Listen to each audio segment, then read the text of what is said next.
Hi friends, welcome to my channel. இன்றைக்கி என்ன பண்ண போகிறோம் அப்படின்னு தானே பார்க்குறீங்க. லெமன் ஜூஸ் தாங்க. ரொம்ப ஹெல்த்தியான வேலை. இந்த வெயில் காலத்துக்கு ரொம்ப உடம்புக்கு கூலிங்காக தரக்கூடிய மாதிரி நான் செய்ய போகிறேன். ஃபஸ்ட் லைமை நல்லா கையால் ஸ்க்வீஸ் பண்ணி எடுத்துக்கிட்டேன். இந்த விதை இது எல்லாமே நம்ம கடைசியாக வடிகட்டிக்கலாம். ஸோ இப்போ நான் தண்ணி ஆட் பண்ணிக்கிறேன். எவ்வளோ அளவுக்கு தண்ணி தேவையோ அந்த அளவுக்கு ஆட் பண்ணிக்கோங்க. நான் ஒரு 4 பேர் குடிக்கிற அளவுக்கு ஆட் பண்ணிக்கிறேன். சுகர் தேவையான அளவு போட்டுக்கோங்க. இது ரேஷன் சுகர் அப்படின்னு நினைக்காதீங்க. இது சுத்தமாக கடையில் வாங்கினது சுகர் தான். அது சுத்தம் பண்ணாத சுகர், கெமிக்கல் அது இதுன்னு போட்டு ஒயிட் பண்ணாத சுகர், கடையில் வாங்கின சுகர். ஸோ நம்ம தேவையான அளவு நம்ம அதை ஆட் பண்ணிக்கலாம். நல்லா கலக்கி விட்டுக்கிறேன். சுகர் நல்லா கரையிறதுக்கு லேட் ஆகும். ரேஷன் சுகர் எவ்வளோ அளவுக்கு கரைய லேட் ஆகுமோ அந்தளவுக்கு இந்த சுகரும் லேட் ஆகும். நல்லா கரைச்சிட்டு நான் அதை ஸ்ட்ரெயின் பண்ணி எடுத்துக்கிட்டேன். பாருங்கள், எதுவுமே இருக்காது.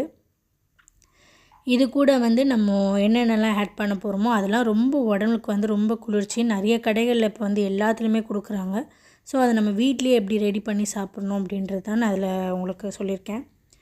சப்ஜா விதை இது எல்லா சூப்பர் மார்க்கெட்லேயும் கிடைக்கிது. அதை நம்ம ஜூஸ் செய்கிறதுக்கு ஒரு 1 hour முன்னாடி ஊற வச்சு எடுத்துக்கிட்டால் போதும். ஒரு 3 ஸ்பூன் நான் சப்ஜா விதை ஆட் பண்ணிக்கிறேன்.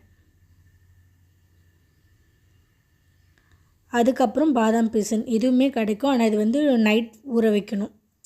நம்ம எப்போ செய்கிறோமோ அப்போ ஊற வைக்காமல் 1 day நைட்டு, நம்ம நாளைக்கு செய்கிறோன்னா நைட்டு ஊற வச்சிங்கன்னா நல்லா பஃபியாக வரும். நான் கொஞ்சம் லேட்டாக ஊற வச்சனால எனக்கு கொஞ்சம் இதுவாக இருக்குது. ஸோ நீங்கள் முன்னாடியே ஊற வச்சிட்டிங்கன்னா நல்லா சூப்பராக வரும். இதை அப்படியே நான் தூக்கி ஃப்ரிட்ஜில் வச்சுருக்கேன். என்கிட்ட ஐஸ் க்யூப் இல்லை.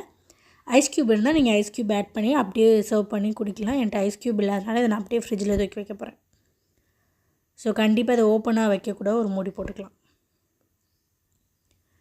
இப்போ கரெக்டாக ஒரு 1 hour ஆகிடுச்சு. கொஞ்சம் நல்லாவே கூலிங் ஏறிச்சு. இதை அப்படியே குடிக்க வேண்டியதுதான்.